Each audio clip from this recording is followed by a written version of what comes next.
मोबाईलचे दुष्परिणाम एका आनंददायी कृतीतून.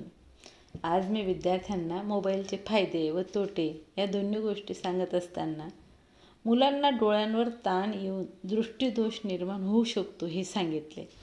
तेव्हा विद्यार्थ्यांनी मला पर्याय सांगितला की मॅम, आपण चष्मा लावल्यावर तर दिसतं. या सर्व चर्चेनंतर मी एक ॲक्टिव्हिटी घ्यायचं ठरवलं, ज्यामुळे आपली दृष्टी चांगली असेल तर तेव्हाची कृती आणि जर आपल्या दृष्टीमध्ये काही दोष निर्माण झाल्यानंतरची ती कृती, ही संकल्पना स्पष्ट केली. या कृतीतून त्यांनी योग्य तो बोध घेऊन टी व्ही असेल किंवा मोबाईल, लॅपटॉप यापासून शक्य तेवढं लांब राहण्याचा संकल्प केला.